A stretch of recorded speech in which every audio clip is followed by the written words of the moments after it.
चलिए, concentration terms में हम लोग कर चुके हैं, मोलैरिटी कर चुके हैं, मोल फ्रैक्शन कर चुके हैं, और परसेंटेज कर चुके हैं, मोलैरिटी कर चुके हैं, और अब क्या करने वाले हैं आज?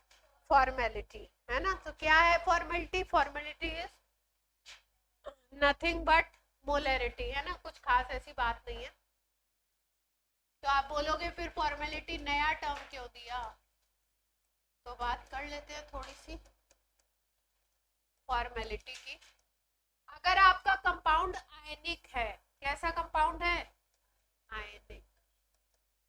तो आयनिक कंपाउंड के लिए जैसे हम लोग मॉलिक्यूल के लिए, कोवेलेंट मॉलिक्यूल के लिए हम लोग मोलर मास की बात करते थे, वैसे ही यहाँ पे हम लोग बात करेंगे आयनिक कंपाउंड के लिए formula mass.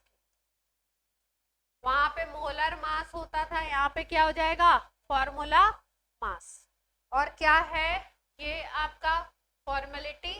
It is number of formula mass unit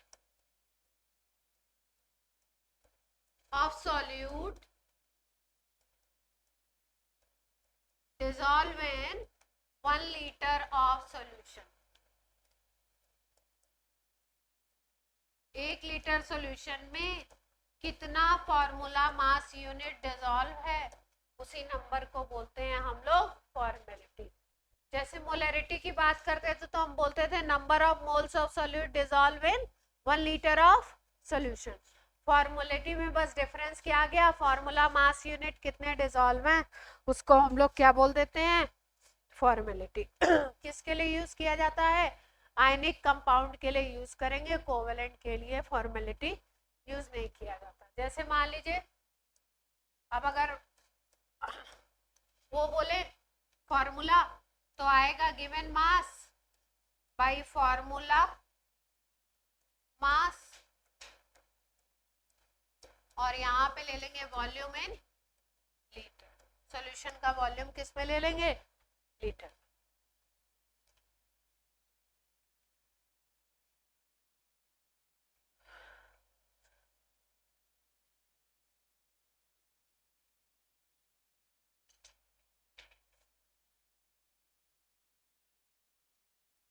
अब जैसे मान लो हमने एग्जांपल लिया, नोट कर लिया सबने?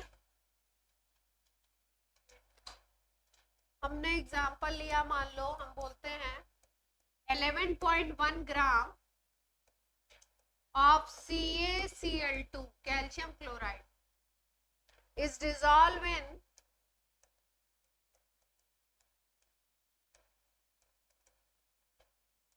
200 ml of solution. Calculate formality. Calculate formality. तो फॉर्मेलिटी कैसे निकालेंगे? फॉर्मेलिटी इज इक्वल टू क्या फॉर्मूला लगाया? Given mass by formula mass volume of solution in litres. तो सारे डेटा देख लेते हैं क्या क्या दिए हैं क्वेश्चन में अपने। क्वेश्चन में डेटा है अपने पास, गिवन मास कितना है? 11.1 ग्राम। देख पा रहे हैं सब लोग, ऑनलाइन ऑफलाइन? इसके बाद अगर हम लोग बात करें मोलर मास की, फार्मूला मास की, तो फार्मूला मास निकालते हैं CaCl2 का। कैल्शियम का लेते हैं 40, एक क्लोरीन का लोगे 35.5, तो 2 का हो गया 71। 71 प्लस 40 लोगे तो कितना आ जाएगा? 111 आ गया। ठीक है। वॉल्यूम इन लीटर अगर लेना है आपको, तो वॉल्यूम आपका किस में दिया हुआ है? ml में दिया है। 200 ml 1000 से डिवाइड कर देंगे तो 0.2 लीटर आ जाएगा। कोई दिक्कत? तो वॉल्यूम भी पता चल गया, फॉर्मूला मास भी पता चल गया, गिवन मास भी पता है, तो फॉर्मेलिटी निकल आएगी।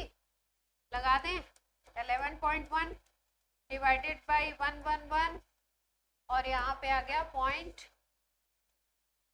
ये डेसिमल से ये डेसिमल उड़ा सकते हो,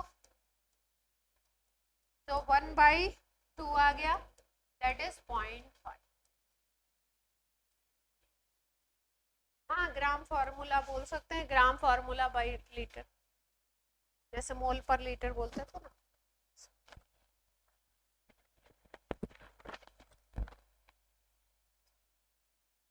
आंसर आ गया।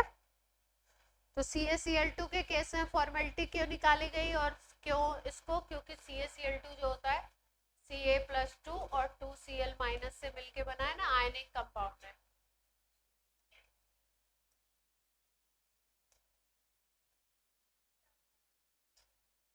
CaCl2 के केस में फॉर्मेलिटी क्यों निकाली गई, क्योंकि CaCl2 कैसा कंपाउंड है, आयन, आयन से मिलके बना।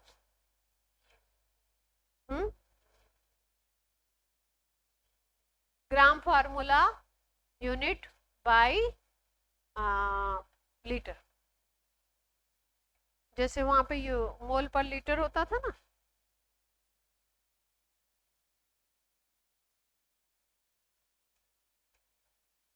क्लियर है।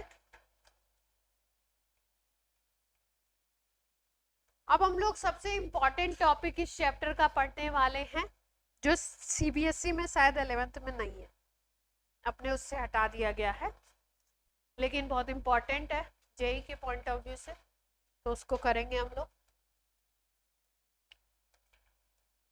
That is normality.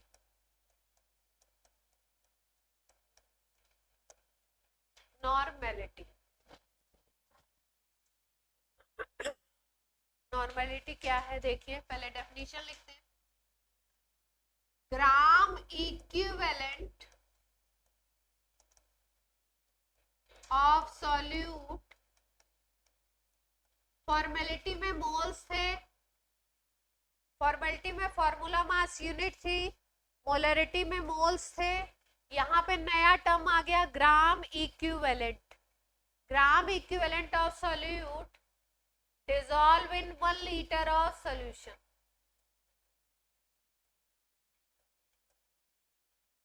dissolve in 1 liter of solution, इसको हम क्या कहते हैं, नॉर्मेलिटी। अब मोल्स निकालना तो आता था आपको given mass by molar mass से, अब हमको क्या निकालना टास्क है, नई चीज क्या आ गई हमारे सामने, ग्राम इक्विवेलेंट। क्वेश्चन में आपको गिवन मास पता होगा, वॉल्यूम पता होगा, आपको क्या निकालना पड़ेगा, किसी भी सब्सटेंस का ग्राम इक्विवेलेंट निकालना पड़ेगा। ग्राम इक्विवेलेंट कैसे निकालते हैं देखिए, पहले फॉर्मूला लिखेंगे, फिर अलग अलग सब्सटेंसेस के ग्राम इक्विवेलेंट अलग अलग तरीके से निकाले जाते हैं, जैसे एसिड के लिए अलग तरीके से, बेस के लिए अलग तरीके से, ऑक्सीडाइजिंग एजेंट के लिए अलग तरीके से, रिड्यूसिंग एजेंट के लिए अलग तरीके से निकालते हैं। तो सबसे पहले नॉर्मेलिटी का फॉर्मूला N से डिनोट करते हैं, कैपिटल N से। Normality is equal to formula आता है given mass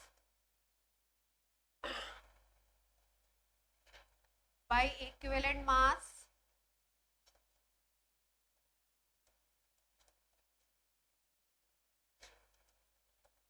volume of solution in litres.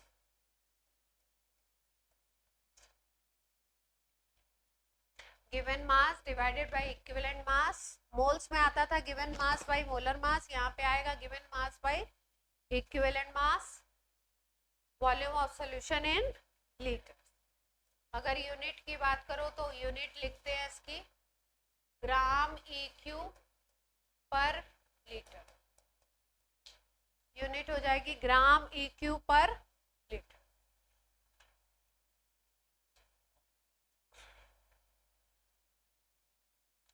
Question में सब्सटेंस का गिवन मास पता होगा आपको, इक्विवेलेंट मास आपको गिवन नहीं होता है, आपको निकालना पड़ता है सब्सटेंसेस का, वॉल्यूम क्वेश्चन में दिया हुआ होता है।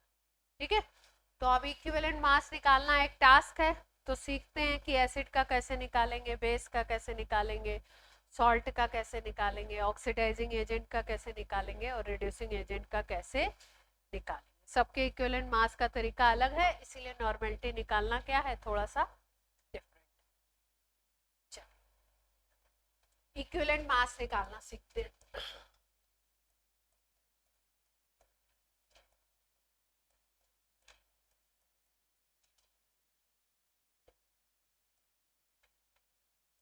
सबसे पहले समझ लेते हैं इक्विवेलेंट मास होता क्या है। एसिड का, बेस का छोड़ दीजिए, किसी एलिमेंट का अगर निकालना हो तो कैसे निकालें।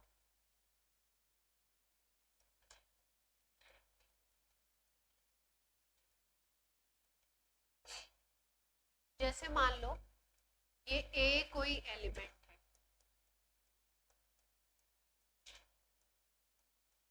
ठीक। ये ऑक्सीजन के 8 ग्राम से रिएक्ट करता है और कोई कंपाउंड बनाता है। ऑक्सीजन के 8 ग्राम से रिएक्ट करता है और कोई कंपाउंड बनाता है, ठीक। तो इस ए एलिमेंट का जितना भी मास रिएक्ट करेगा 8 ग्राम ऑक्सीजन से, उस मास को बोलेंगे इक्विवेलेंट मास ऑफ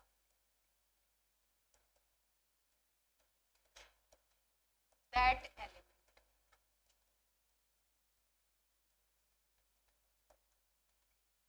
क्या बोलेंगे उस मास को? इक्विवेलेंट मास ऑफ दैट, ठीक। जैसे हमने बोला कि सपोज एक एलिमेंट बी था, इसके 12 ग्राम रिएक्ट करते हैं 8 ग्राम ऑक्सीजन से और कंपाउंड बनाते हैं। तो इस बी एलिमेंट का इक्विवेलेंट मास क्या हो जाएगा? 12। बी का इक्विवेलेंट मास क्या हो जाएगा? इसका मतलब किसी भी एलिमेंट की अगर ऑक्सीजन से रिएक्शन हो रही है तो ऑक्सीजन के 8 ग्राम से उसका कितना मास रिएक्ट करता है, उसको बोलते हैं उस एलिमेंट का इक्विवेलेंट मास। इसका मतलब ऑक्सीजन के 8 ग्राम को एक बेस माना गया इक्विवेलेंट मास कैलकुलेट करने के लिए। क्लियर है पॉइंट? तो 13 हो जाता है इक्विवेलेंट मास। अलग अलग एलिमेंट का तो अलग होगा ना, ये तो मैंने ए बी ऐसे एग्जांपल लेके कर दिया, ठीक है।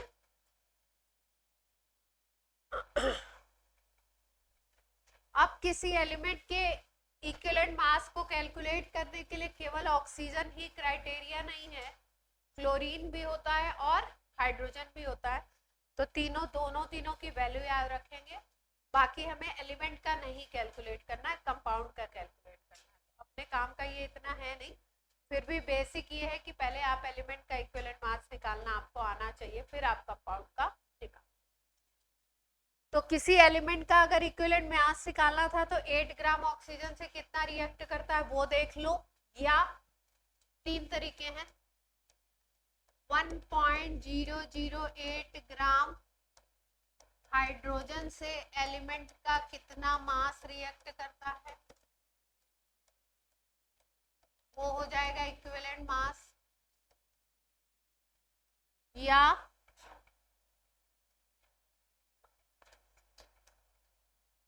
35.5 ग्राम क्लोरीन से एलिमेंट का कितना मास रिएक्ट करता है, वही उसका इक्विवेलेंट मास होगा। और पहली चीज क्या थी? 8 ग्राम ऑक्सीजन से कितना रिएक्ट करेगा एलिमेंट का मास, वो क्या होता है उसका इक्विवेलेंट। जितना भी मास रिएक्ट कर रहा है, मान लो कोई एक एक्स एलिमेंट है, वो क्लोरीन के 35.5 ग्राम से जब रिएक्ट करता है तो उस एलिमेंट के 2 ग्राम यूज होते हैं, तो उस एलिमेंट का इक्विवेलेंट मास क्या हो जाएगा? 2। ये पॉइंट क्लियर है? किसी एलिमेंट का इक्विवेलेंट मास कैलकुलेट करना है तो आपको पता होना चाहिए उसका क्लोरीन से रिएक्शन, या उसका ऑक्सीजन से रिएक्शन, या उसका हाइड्रोजन से रिएक्शन। हाइड्रोजन के 1.008 ग्राम, या अप्रोक्सी में इसको 1 ग्राम भी ले लेते हैं। 1 से कितना रिएक्ट करेगा? क्लोरीन के 35.5 से कितना रिएक्ट करेगा, या ऑक्सीजन के 8 से कितना रिएक्ट करेगा। तीनों में से किसी से भी कैलकुलेट करेंगे तो सेम डेटा आता है, सेम वैल्यू कैलकुलेट होती है। साइंटिस्ट ने 3 बेसिस लिए। ठीक, नोट कर लिया। Last slide.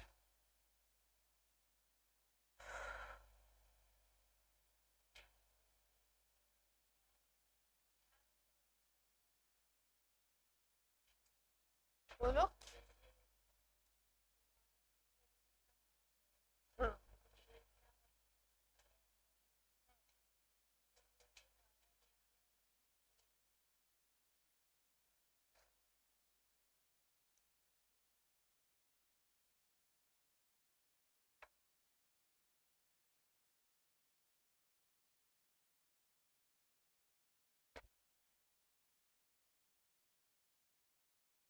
जरूरत से ज्यादा नहीं रिएक्ट करेगा। सुनो, जैसे मान लो कैल्शियम ऑक्साइड बनना है, तो कैल्शियम ऑक्साइड का एक फॉर्मेटिंग है, कैल्शियम ऑक्साइड का एक फॉर्मूला है CaO। मतलब CaO बनना है तो कैल्शियम का एक एटम और ऑक्सीजन का एक एटम ही रिएक्ट करेगा। तो हर कंपाउंड के लिए एक फिक्स अमाउंट है, ज्यादा भी दोगे तो रिएक्ट एक फिक्स ही करेगा। जैसे उस दिन हम लोग लिमिटिंग रिएजेंट की बात कर रहे थे, तो बोल रहे थे इसका एक फिक्स अमाउंट, इसके ए का एक फिक्स अमाउंट, बी के एक फिक्स अमाउंट से ही रिएक्ट करने वाला। अगर ज्यादा दोगे तो एक बच जाएगा, दूसरा वाला खत्म। हाँ, वो फिक्स्ड अमाउंट इक्विवेलेंट मास है। 8 ग्राम ऑक्सीजन से जितना रिएक्ट करेगा that is equivalent mass of that element. हाँ,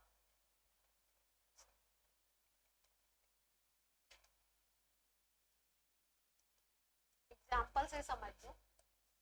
जैसे एक एग्जांपल है, इसमें बोल रहे हैं 60 gram element X react with 32 gram oxygen and form compound।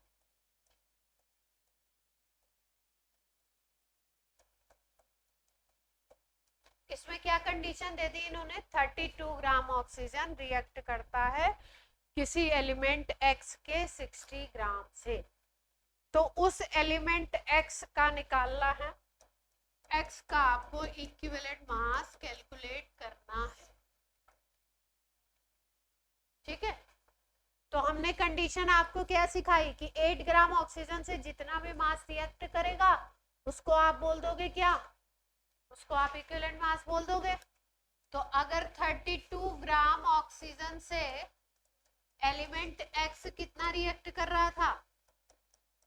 60 ग्राम कर रहा था, तो 8 ग्राम से निकाल लें। अपने को तो 8 ग्राम का डेटा चाहिए। 8 ग्राम ऑक्सीजन से एलिमेंट X का कितना ग्राम रिएक्ट करेगा? 60 डिवाइडेड बाई 32 मल्टीप्लाइड बाई 8, कितना आ जाएगा? 60 बाई 4, 30 बाई 2 दैट इज 15। तो उसका इक्विवेलेंट मास कितना आ गया? पॉइंट क्लियर है? 8 ग्राम से निकाल लेंगे, वही वैल्यू क्या हो जाएगी उसकी?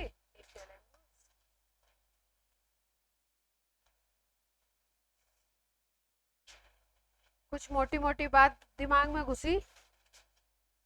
डेटा आपको जो भी दिए हो, डेटा के अकॉर्डिंग 8 ग्राम ऑक्सीजन से कितना रिएक्ट कर रहा है एलिमेंट, वो वैल्यू निकाल लेंगे, वो वैल्यू बोली जाएगी उसकी इक्विवेलेंट मास। अगर क्लोरीन के साथ कंपाउंड बनाता है तो क्लोरीन का देख लेंगे 35.5 ग्राम से कितना। अगर हाइड्रोजन के साथ कंपाउंड बना रहा है तो 1.008 ग्राम या 1 ग्राम भी लेते हैं अप्रोक्सीमेट। नोट हो गया? ऑनलाइन ऑफलाइन नोट कर लीजिए ये पॉइंट।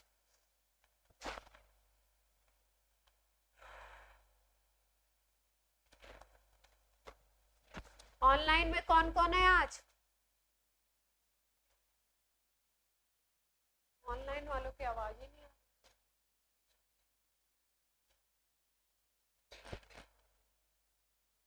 कार्तिक है, आकर्ष है। नोट हो गया बच्चों?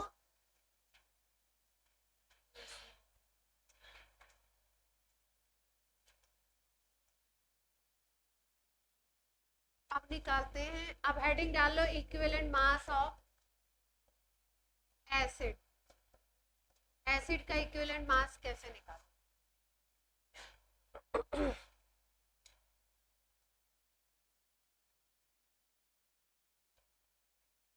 एसिड का अगर इक्विवेलेंट मास निकालना है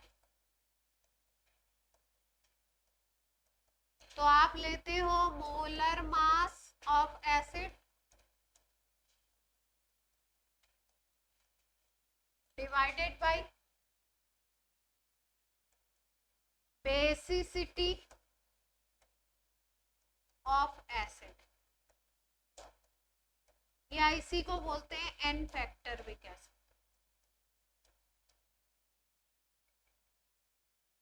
molar mass of acid divided by basicity of acid या N factor of acid.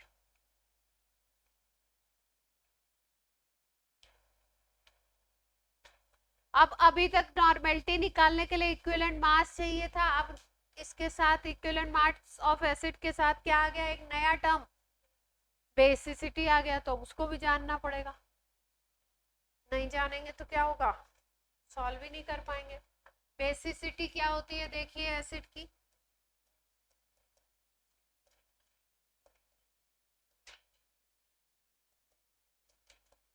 H plus given by 1 molecule of acid, या यहाँ पे लिखो number of H plus given by 1 molecule of acid. Acid के 1 molecule से कितने H plus निकलते हैं वही उसकी बेसिसिटी होती है, वही नंबर उसका बेसिसिटी होता है। जैसे एग्जांपल में देखते हैं, जब HCl टूटता है हाइड्रोक्लोरिक एसिड तो ये हमेशा एक H प्लस देता है, यानी यहाँ पे बेसिसिटी क्या हो गई? HCl की बेसिसिटी क्या हो गई? 1। HCl के लिए एन फैक्टर क्या हो गया? 1। क्लियर है बात? H2SO4 है मान लो, सल्फ्यूरिक एसिड जिसको बोलते हैं, तो सल्फ्यूरिक एसिड 2H प्लस देता है एक मॉलिक्यूल, टूटता है तो बेसिसिटी कितनी हो जाएगी? 2। एन फैक्टर कितना हो जाएगा? 2। क्लियर है पॉइंट?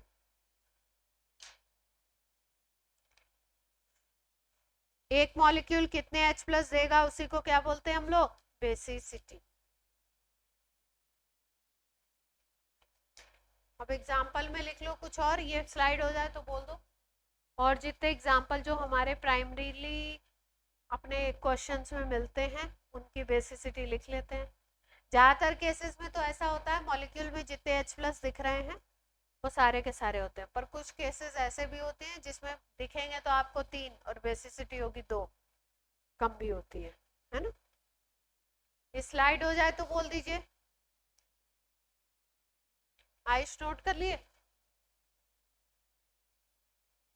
क्या हुआ तुमको? लड्डू जैसा मुंह क्यों बनाया? कोई दिक्कत है? नहीं?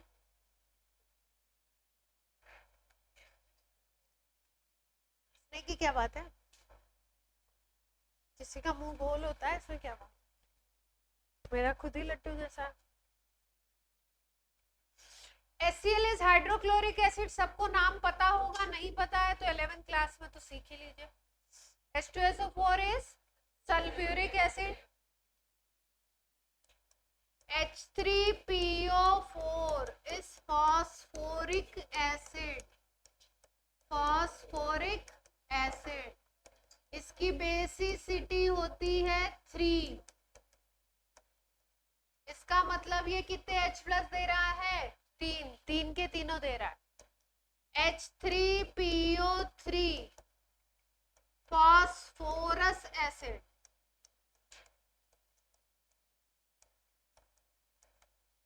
बेसिसिटी होती है 2।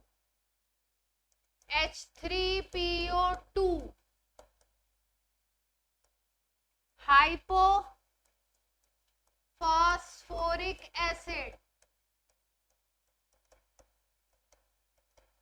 देखने से लग रहा है कि 3 होनी चाहिए, होती कितनी है? 1।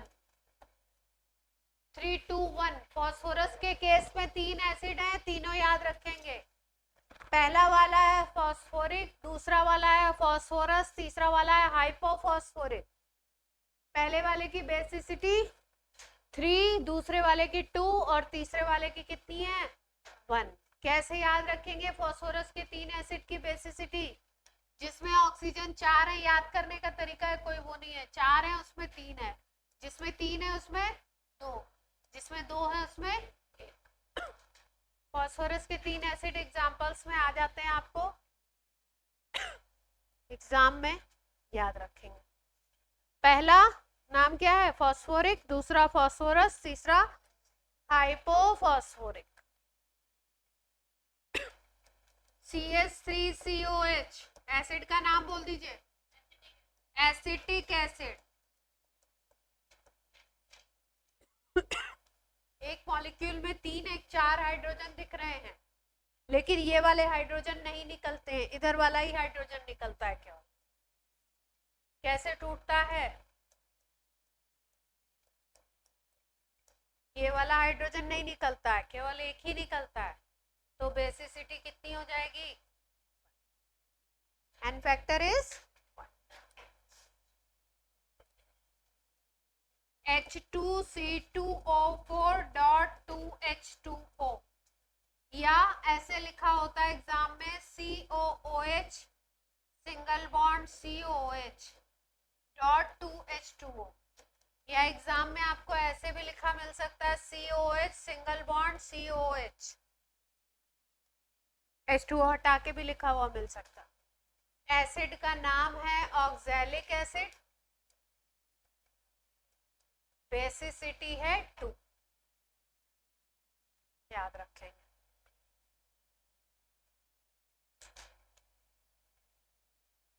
अब बेसिसिटी या एन फैक्टर पता चल गया तो इक्विवेलेंट मास निकल आएगा, और इक्विवेलेंट मास निकल आएगा तो आप क्या करेंगे?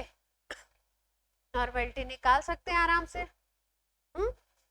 अब एक सवाल किया जाए इस पे, एसिड के उस पे। ये स्लाइड नोट कर लीजिए पूरी सब लोग, तब फिर उसके बाद चालू करें। एसिड का एक क्वेश्चन किया जाए। ऑनलाइन बच्चों नोट हो गया? आवाज आ रही है proper online? Hello hello.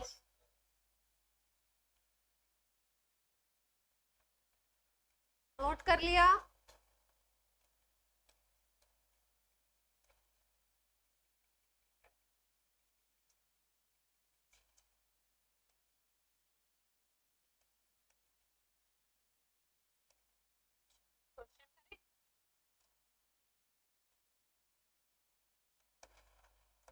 Four 4.9 gram H2SO4 dissolve in 500 ml of solution.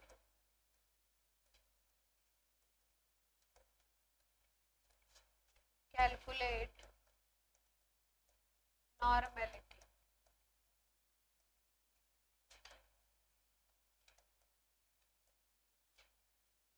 Normality निकालिए।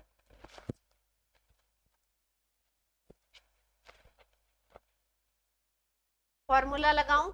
देखिए ध्यान से, एक क्वेश्चन मैं करके बताऊंगी, अगला आप करेंगे। नॉर्मेलिटी का फॉर्मूला था given mass by equivalent mass multiplied by volume in.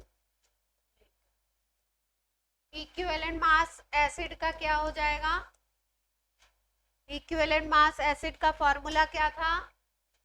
Molar mass divided by N factor, यही तो था इक्विवेलेंट मास का formula, volume in litre. Question में गिवन मास कितना है? 4.9 ग्राम ऑफ H2SO। 4.9 लगा दें।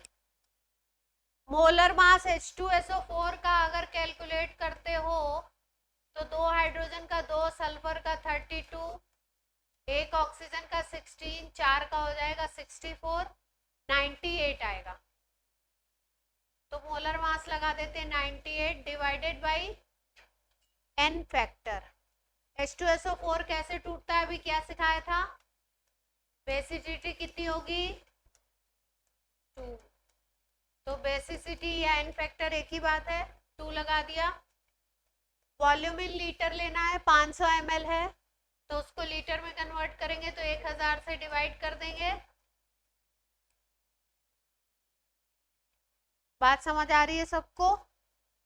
ये 98 में 2 से डिवाइड करोगे तो 49 आएगा, ये 4.9 है, ये 49 आ गया, ये 0.5 हो गया, पॉइंट से पॉइंट उड़ा दो तो 1/5 आ गया, दैट इज 0.2। ये कट जाएगा ना, ग्राम इक्विवेलेंट पर लीटर। नॉर्मेलिटी क्या आ गई 0.2 ग्राम इक्विवेलेंट पर। किसी को कोई समस्या हो तो बोलिए, किसी को कोई प्रॉब्लम है तो बोलें, नहीं है तो अगले सवाल के लिए तैयार हो जाएं। मैं क्वेश्चन बोल रही हूँ, आंसर आप देंगे।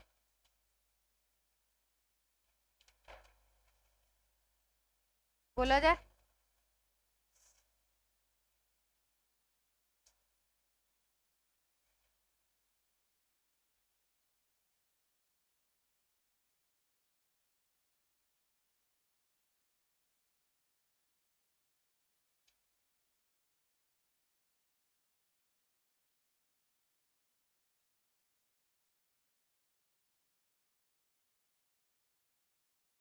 एटीन पॉइंट टू फाइव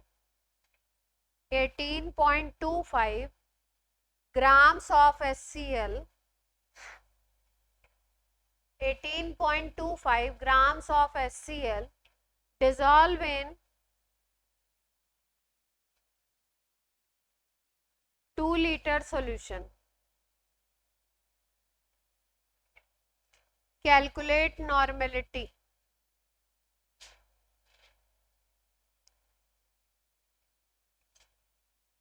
सब लोग करेंगे? ऑनलाइन से आंसर पहले आना चाहिए आज।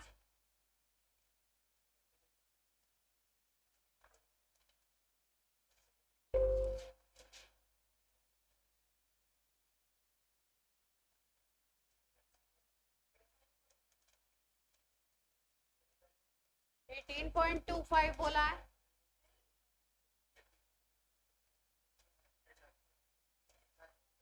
आपस में क्यों बात कर रहे हैं इतनी? किसकी आवाज आ रही है इतनी ज्यादा?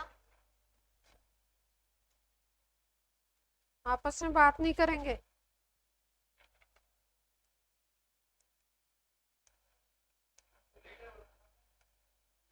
हाँ,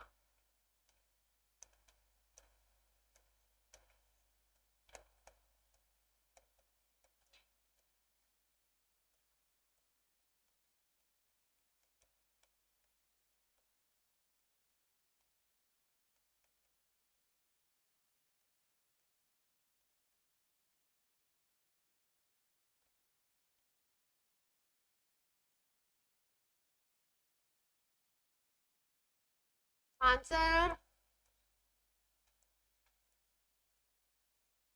ऑनलाइन वाले आंसर दें।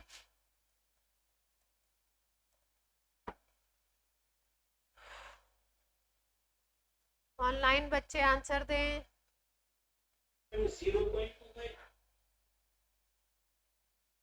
कौन बोल रहा है आंसर? ऑफलाइन में कौन बोल रहा है?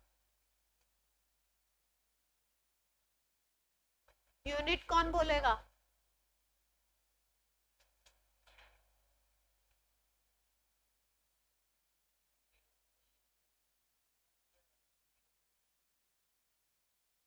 यूनिट कौन बोलेगा?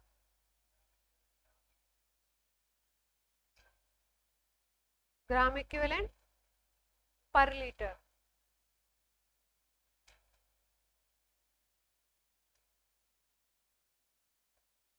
आकर्ष बताइए आंसर क्या आ रहा है आपका?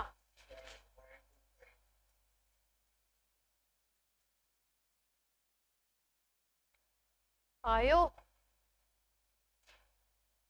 आया 125 आ गया सबका? कोई ऐसा तो नहीं है जिसका नहीं आया?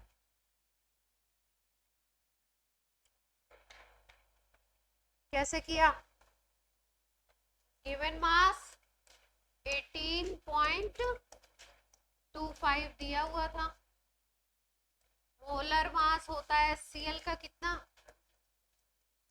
हाइड्रोजन का 1 ले लिया 35.5 दैट इज 36.5 हो गया। एन फैक्टर क्या था HCl के लिए? जब एन फैक्टर 1 होता है तो मोलरिटी निकालो या नॉर्मेलिटी निकालो, दोनों की वैल्यू सेम आती है ना, तो मोलरिटी भी निकाल सकते तो नॉर्मेलिटी भी, दोनों वैल्यू क्या होती है? सेम। नॉर्मेलिटी निकाल लेते हैं। फॉर्मूला था given mass by equivalent mass था, तो molar mass divided by N factor और यहाँ पे वॉल्यूम इन लीटर। फॉर्मूला हम बार बार इसलिए नहीं लिखते हैं कि हमको नहीं याद है। फॉर्मूला बार बार किस हर क्वेश्चन में क्यों लिखती हूँ? ताकि आप भी लिखें और आपको याद। गिवन मास 18.25 हो गया, ये था 36.5, एन फैक्टर था 1, वॉल्यूम लीटर में 2 दिया हुआ था, ये जस्ट डबल वैल्यू दी हुई है तो ये 1/2 आ जाएगा मल्टीप्लाइड बाई 2, तो कितना आ जाएगा 1/4 दैट इज 0.2। क्लियर है बात? ग्राम EQ पर अब कर लेंगे। कोई भी एसिड दिया हुआ, अगर एन फैक्टर पता है तो सवाल हो जाएगा, मोलर मास कैलकुलेट करेंगे।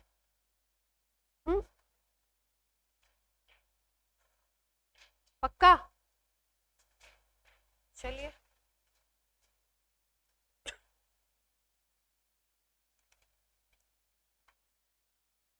ये फॉर्मूला भी लिख लो।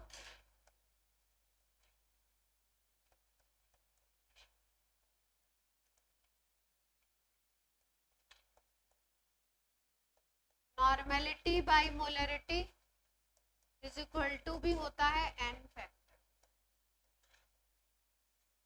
मान लो किसी सॉल्यूशन की मोलरिटी दी है और आपको नॉर्मेलिटी निकालनी है, तो उसका एन फैक्टर निकाल लीजिए, एन फैक्टर से मोलरिटी में मल्टीप्लाई कर दीजिए, क्या आ जाएगी? नॉर्मेलिटी आ जाएगी। तो normality by molarity is equal to भी क्या होता है? N factor. अब एसिड का निकाल लिया, बेस के लिए निकाला जाए। सेकेंड टास्क है अपना, बेस के लिए अगर हमको इक्विवेलेंट मास निकालना है तो कैसे निकाल? बेस के लिए आता है equivalent mass is equal to molar mass by acidity of base. Acid के लिए बेसिसिटी थी और बेस के लिए क्या है? एसिडिटी। एसिडिटी ऑफ बेस या उसी को बोलते हैं एन फैक्टर। ये एसिडिटी निकालते कैसे हैं? बेस के लिए एसिडिटी होती है number of OH minus given by 1 molecule of base. Base का एक मॉलिक्यूल कितने OH माइनस देता है, वही उसकी होती है एसिडिटी। जैसे NaOH ले लीजिए, तो NaOH एक OH देता है, तो बेस एसिडिटी क्या हो जाएगी? बेस की एसिडिटी होती है जिसको हम एन फैक्टर बोलते हैं, कितनी हो जाएगी? ऐसे ही KOH के लिए आती है एसिडिटी या N factor.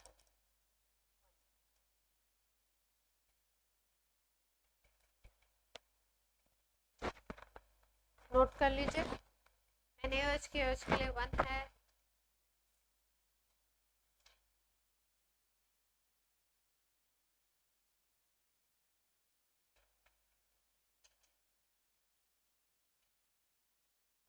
CaOH whole twice या BaOH होल ट्वाइस, इनके लिए होगी n फैक्टर 2, 2H देंगे।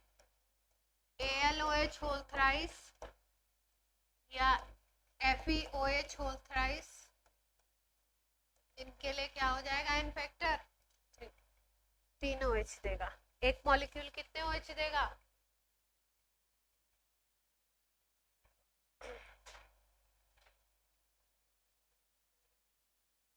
ठीक है,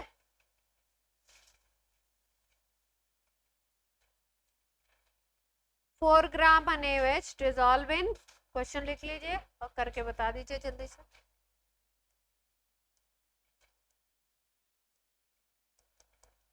4 ग्राम NaOH dissolve in 50 ml solution.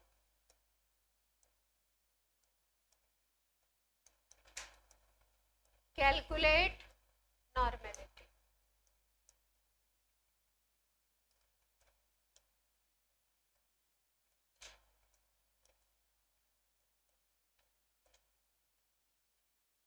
जल्दी से बताइए। फॉर्मूला याद रखिए, normality is equal to given mass, नीचे आ गया molar mass by N factor, यहाँ पे आ गया वॉल्यूम इन,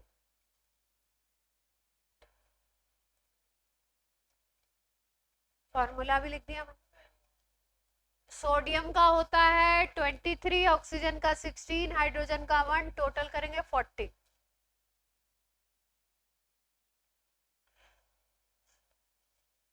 सोडियम का 23 होता है। क्या आंसर आ रहा है?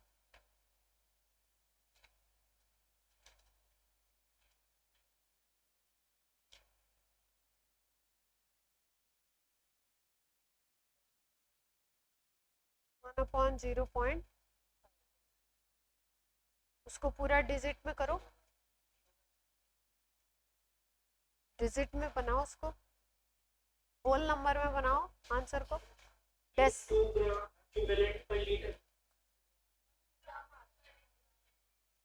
2 आ रहा है, 2 ग्राम इक्विवेलेंट पर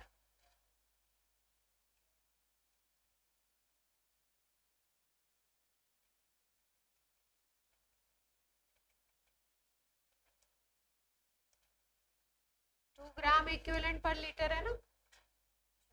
सॉल्व करें। गिवन मास था 4, मोलर मास बताया 40, NaOH का n फैक्टर होता है 1, वॉल्यूम ml में दिया है 50 ml, तो लीटर में कन्वर्ट करेंगे तो किससे डिवाइड करेंगे? 1000 से। इसको कट कर दोगे तो 10 आ जाएगा, तो क्या बन गया? 1000 ऊपर चला गया, 500 नीचे है। 2 ग्राम EQ। कोई दिक्कत? सॉल्व करने का तरीका अलग अलग हो सकता है, आंसर यही आना चाहिए। एसिड का भी सीख गए हम लोग, बेस के लिए भी नॉर्मेलिटी निकालना सीख गए। इसी क्वेश्चन में अगर बोल देते मोलरिटी तो क्या करते?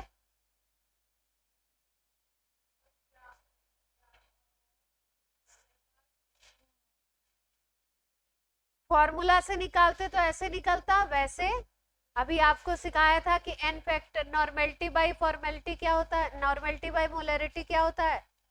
N factor. N factor NaOH के लिए 1 है। जिस जिस केस में एन फैक्टर 1 होगा उस केस में molarity is equal to normality आएगी। मोलरिटी निकाल लिया तो नॉर्मेलिटी भी वही होगी, नॉर्मेलिटी निकाल लिया तो मोलरिटी भी वही होगी। जहां एन फैक्टर 1 है वहां पे normality is equal to formality आनी है। क्यों? ये लिखवाया था ना, normality by molarity is equal to N factor. अगर एन फैक्टर 1 हो गया तो ये इधर ले जाओगे, 1 से मल्टीप्लाई करोगे तो नॉर्मेलिटी फॉर्मेलिटी के बराबर आएगी। ठीक है, जहां पे n फैक्टर 1 है वहां पे क्या हो जाएगा, इक्विवेलेंट मास और मोलर मास दोनों क्या होंगे, इक्वल होंगे, सेम। ठीक, तो इसी के साथ ये भी पॉइंट लिख लो, इफ n फैक्टर, किसी भी केस में अगर n factor is equal to 1 है तो normality is equal to molarity होगा। और दूसरी चीज क्या होगी, equivalent mass is equal to क्या होगा, n फैक्टर 1 है तो equivalent mass is equal to molar mass होगा, मतलब मोलर मास रख दीजिए इक्विवेलेंट मास की जगह, और normality is equal to formality है।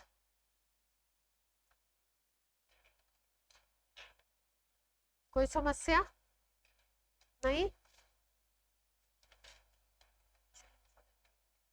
अच्छी लग रही, एसिड का निकाल लिया, बेस का निकाल लिया, इक्विवेलेंट मास और नॉर्मेलिटी। अब हम किसका सीखने जा रहे हैं, सॉल्ट का।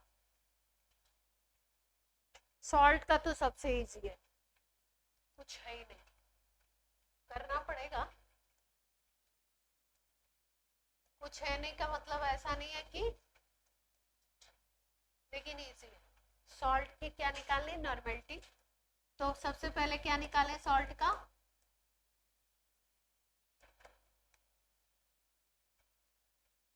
Molar mass,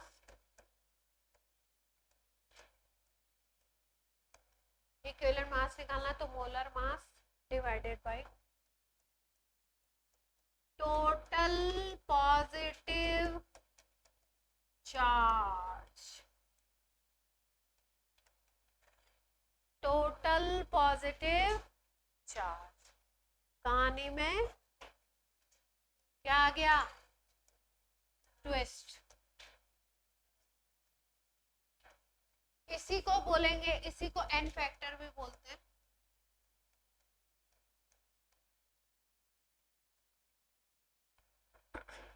total positive charge, जैसे मान लो आपको एग्जांपल NaCl का दिया है तो NaCl को तोड़ के देख लो, कितना पॉजिटिव चार्ज दिखाई दे रहा है, +1, तो n फैक्टर क्या आ जाएगा,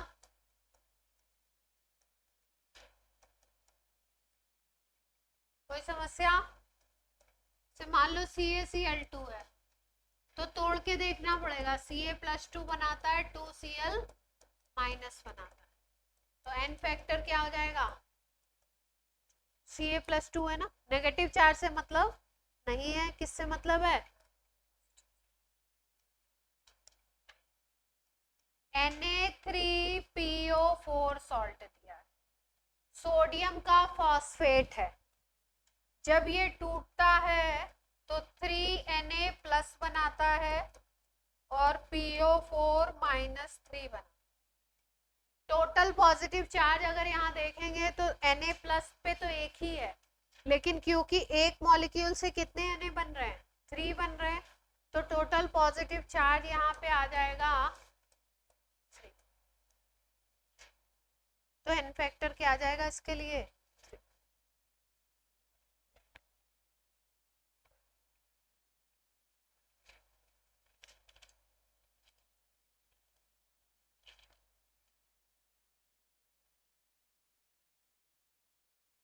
सॉल्ट कैसे टूट रहा है ये देखना पड़ेगा, लिख लिया, Ca3PO4 whole twice, calcium phosphate बोलते हैं इसको, कैसे टूटता है, 3Ca+2 + 2PO4 - 3, ऐसे टूटता है। तो टोटल पॉजिटिव चार्ज कितना आ गया, एक कैल्शियम पे +2 तो 3 पे कितना हो गया, 3 × +2 +6, तो टोटल पॉजिटिव चार्ज कितना बन गया, +6, तो n फैक्टर कितना आ जाएगा,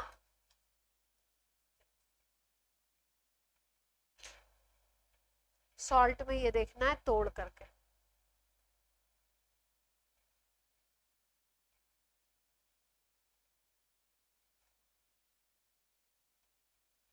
ठीक है।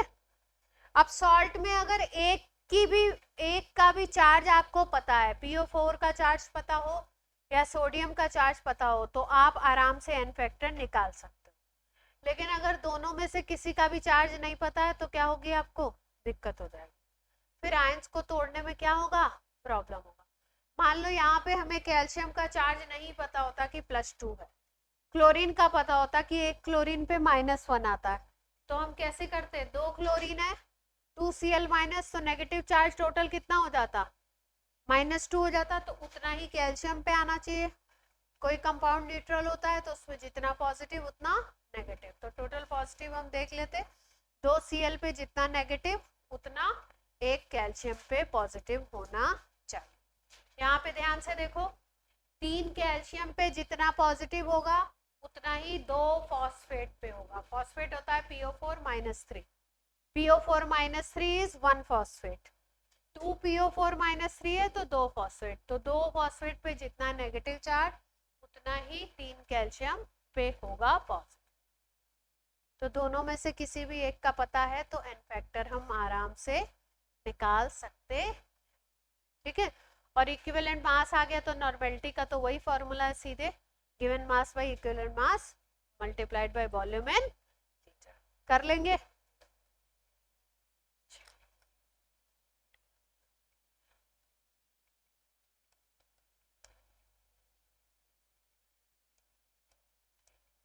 चलिए क्वेश्चन करिए नॉर्मेलिटी का।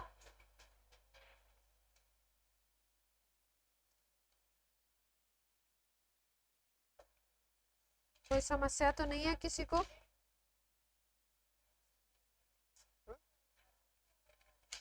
से फर्स्ट चैप्टर आ रहा है,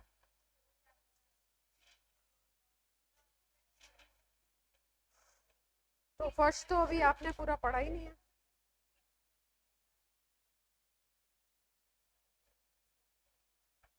कौन पागल है, ऐसा नहीं होता बेटा, स्कूल का तो अलग चलता ही।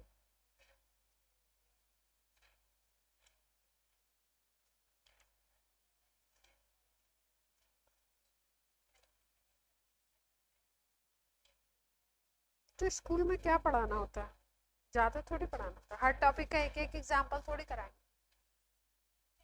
नॉर्मेलिटी का एक करवा दिया, हो गया, दुनिया खत्म।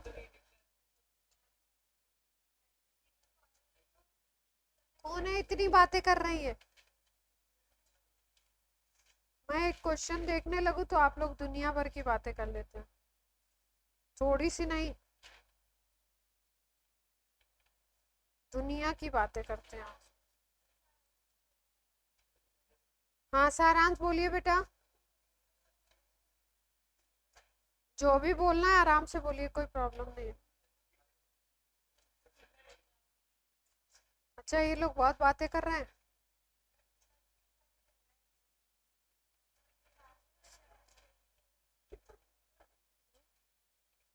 लास्ट कहाँ है, अभी चैप्टर तुम्हारा कुछ हुआ नहीं, तुम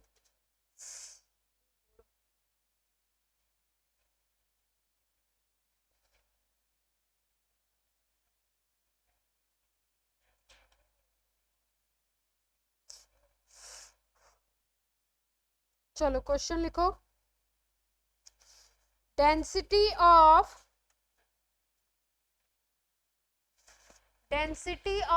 NH4OH solution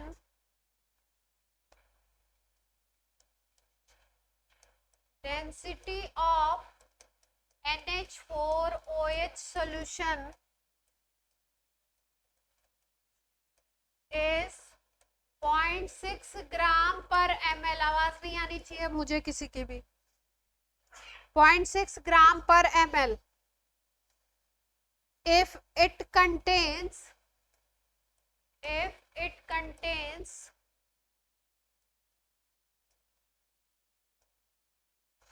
34% by mass of NH4OH, calculate normality of solution।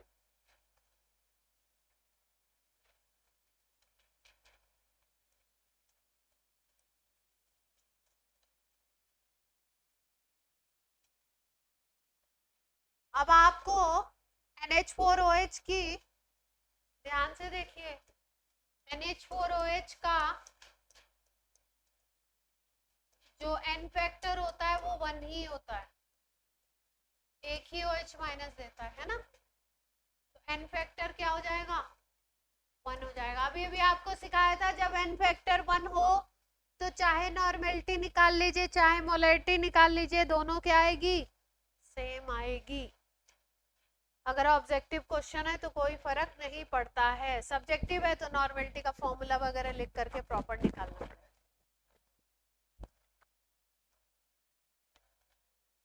34% by mass, इसका मतलब 100 ग्राम सॉल्यूशन में 34 ग्राम NH4OH है, सॉल्यूट कितना है 34 ग्राम। अब की बार आपको नॉर्मेलिटी में गिवन मास सीधे सीधे ना दे करके किस में दिया हुआ है, परसेंटेज के थ्रू बता रहे हैं, और सॉल्यूशन की डेंसिटी भी दी है। सॉल्यूशन की डेंसिटी से क्या निकलवाते हैं आपसे क्वेश्चन में, या तो सॉल्यूशन का वॉल्यूम या सॉल्यूशन का मास। मोलैलिटी निकालनी होती तो सॉल्यूशन के मास निकालने पड़ते हैं क्योंकि वहां पे मास ऑफ सॉल्वेंट चाहिए होता है। मोलैरिटी या नॉर्मेलिटी निकालनी है तो सॉल्यूशन का वॉल्यूम निकलवाना चाह रहे हैं आपसे। वॉल्यूम यूज करना है ना क्वेश्चन में। नाइट्रोजन का 40, कोशिश करिए ऑनलाइन ऑफलाइन, नहीं आएगा तो मैं बताऊं, 1 मिनट ट्राई कीजिए। सारांश पहले ही रख दिया आपने, हाथ खड़े कर दिए। नॉर्मेलिटी का फॉर्मूला नहीं आता आपको,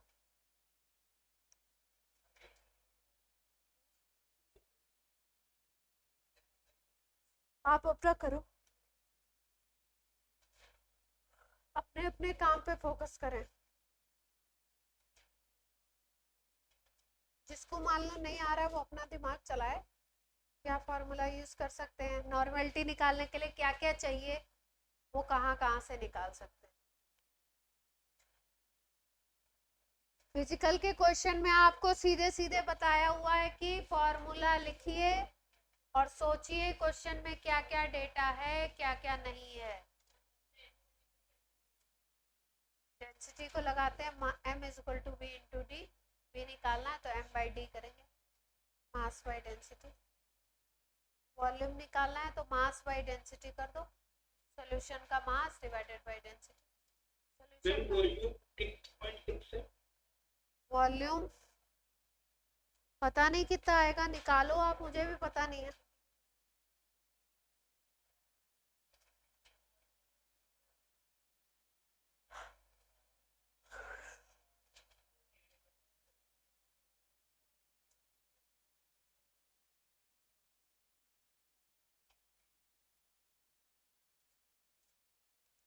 NH4OH का मोलर मास निकाल लो।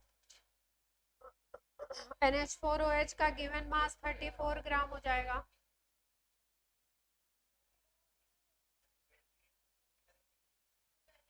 क्या 28/52, क्या क्या निकाल रहे हो, नॉर्मेलिटी आई है, पता नहीं, मुझे भी आंसर नहीं पता, निकालेंगे भी।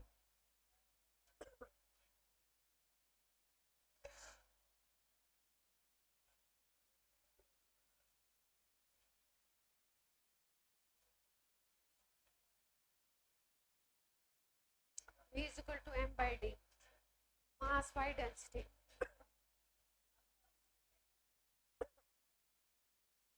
ग्राम 100 ले, परसेंटेज बाय मास मैं करके बताती हूँ, देखो सब लोग चेक करना अपना कौन सही दिशा में कर रहा है कौन गलत। क्वेश्चन में देखिए, पहले फोकस करो परसेंटेज जो गिवन है उसका क्या मतलब है। क्वेश्चन में दिया आपको 34% बाई मास, बोर्ड पे फोकस करें सब लोग।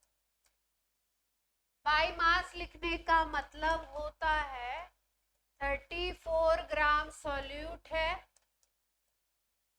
और 100 ग्राम सॉल्यूशन है। अब सॉल्यूट अपने पास क्या है, NH4। तो इसका मतलब NH4OH का जो गिवन मास है वो क्या आ गया, 34। अब हमें नॉर्मेलिटी के फॉर्मूला में, क्योंकि हमको वॉल्यूम ऑफ सॉल्यूशन चाहिए, मास ऑफ सॉल्यूशन नहीं चाहिए, ये क्या है, मास ऑफ सॉल्यूशन है, तो इसको किस में कन्वर्ट करेंगे, वॉल्यूम में। तो वॉल्यूम ऑफ सॉल्यूशन निकालने के लिए वॉल्यूम का फॉर्मूला होता है मास बाय डेंसिटी।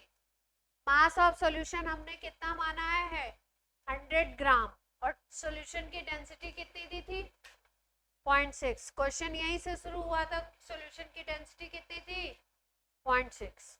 तो ये आ गया डेटा आपका 1000/6। वॉल्यूम आ गया, ये किस में आ गया, ml में, क्योंकि मास यहाँ पे लिया आपने ग्राम में और डेंसिटी है ग्राम पर ml में, तो वॉल्यूम किस में आ जाएगा, हमें वॉल्यूम किस में चाहिए होता है क्वेश्चन में, लीटर में।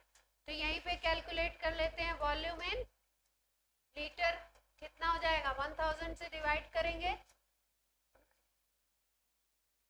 तो वैल्यू 1/6 आ जाएगी। कोई समस्या, वॉल्यूम ऑफ सॉल्यूशन आ गया, गिवन मास आ गया, एन फैक्टर पहले ही बता दिया 1 है, तो नॉर्मेलिटी अब ना निकलेगी,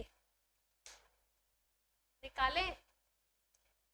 नॉर्मेलिटी का फॉर्मूला था given mass by molar mass divided by N factor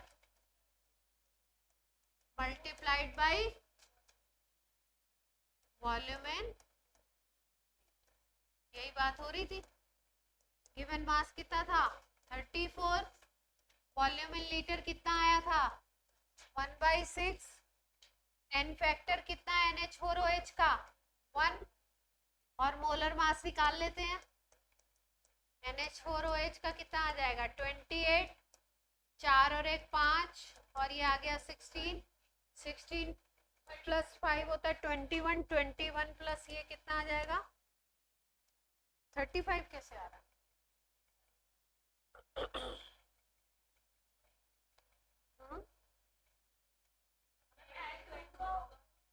क्या,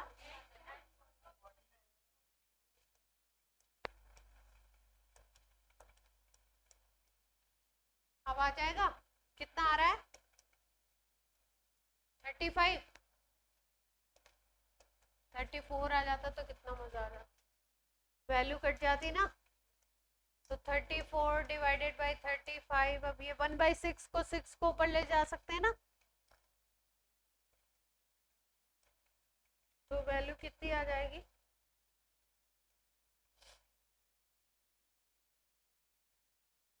ये 1 से थोड़ी छोटी वैल्यू आएगी,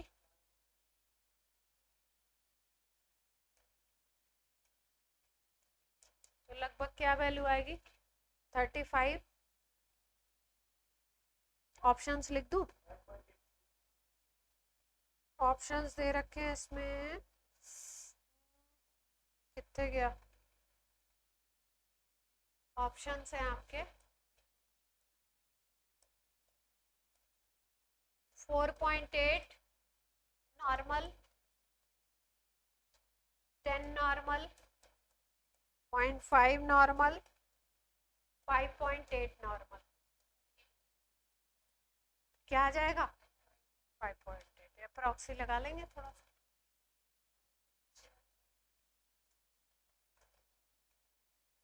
क्लियर है सबको। तो क्वेश्चन में ऐसा नहीं है कि जैसे मम्मी खाना बना के रख देती हैं और आपको कभी कभी मम्मी स्पून से खिला भी देती हैं, तो हमेशा क्या है गिवन मास और ये सब आपको परोस के नहीं दिया जाएगा, जैसे कि पिछले क्वेश्चन में मैंने दिया था। आपको क्या होगा, आपको डेटा में से ढूंढना पड़ेगा।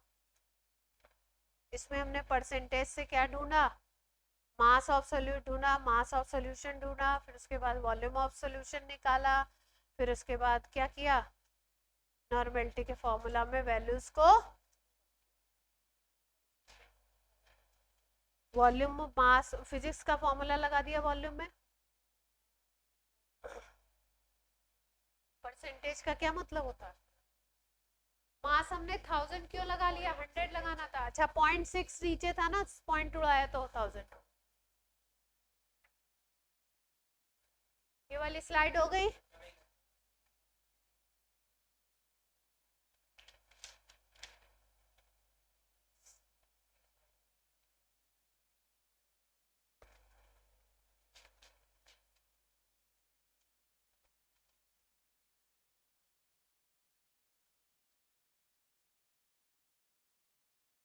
मैंने गाड़ी लगा रखी है, तुमसे पूछने जा रही हूँ क्या करें।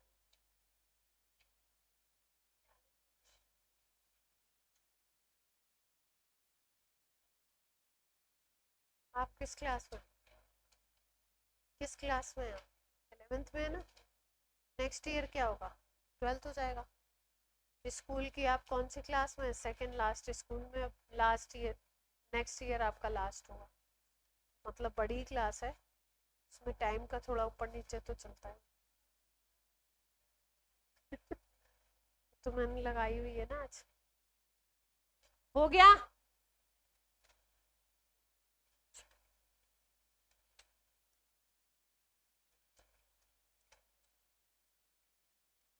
फॉर्मूला नोट करो, सवाल में एक इम्पॉर्टेंट चीज नोट करते हैं, इम्पॉर्टेंट पॉइंट है।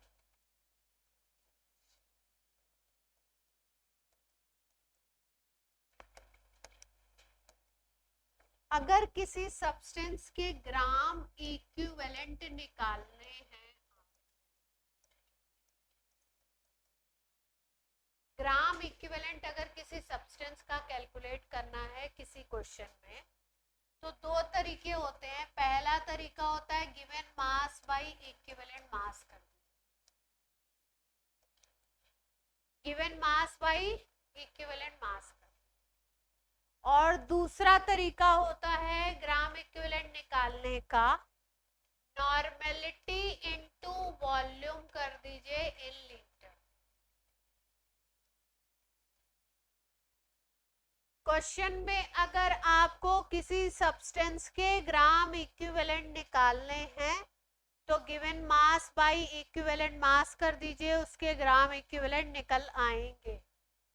अगर आपको दूसरा, अगर ये गिवन मास नहीं है तो आप कैसे निकाल सकते हैं, नॉर्मेलिटी हो और वॉल्यूम इन लीटर, सॉल्यूशन का वॉल्यूम दिया हुआ हो, तो नॉर्मेलिटी इनटू वॉल्यूम करके हम सब्सटेंस के ग्राम इक्विवेलेंट कैलकुलेट कर सकते।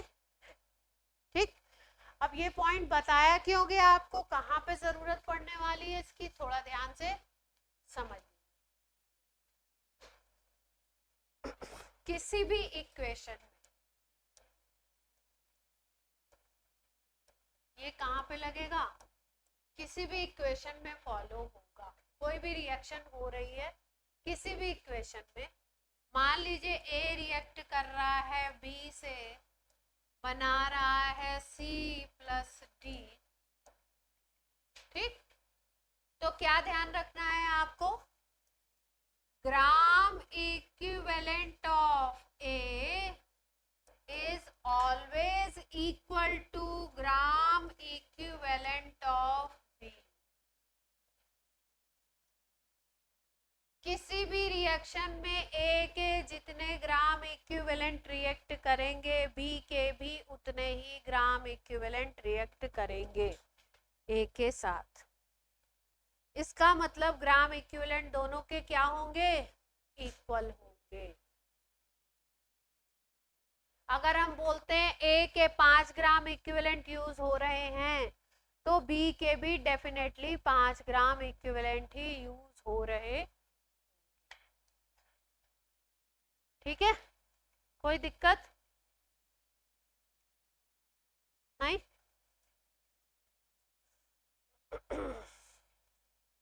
अगर इसी रिएक्शन को हमको मोल्स के टर्म्स में लिखना होता, ग्राम इक्विवेलेंट में नहीं लिखना होता, तो हम क्या बोलते, 1 mole of A react with 2 mole of, यानी मोल के टर्म्स में अगर आप देखोगे तो ए का अगर 1 मोल रिएक्ट कर रहा है तो बी का 2 मोल रिएक्ट करेगा। C का 1 मोल बनेगा, D का 3 मोल बनेगा, ठीक। लेकिन ग्राम इक्विवेलेंट के टर्म्स में अगर बोलोगे तो जितने ग्राम इक्विवेलेंट A के उतने ही ग्राम इक्विवेलेंट B के। दो चीजें अगर आपस में रिएक्ट कर रही हैं तो दोनों के इक्वल ग्राम इक्विवेलेंट रिएक्ट करते हैं। क्लियर? पक्का? अब अगली क्लास में इसी पॉइंट पे बढ़िया बढ़िया क्वेश्चन करेंगे, ठीक है। आज की क्लास करते हैं आपकी ऑफ। ये बहुत इंपॉर्टेंट पॉइंट है, अभी से लेके 12 तक जाएगा, आगे तक जाएगा। चलिए बाय बाय बच्चों।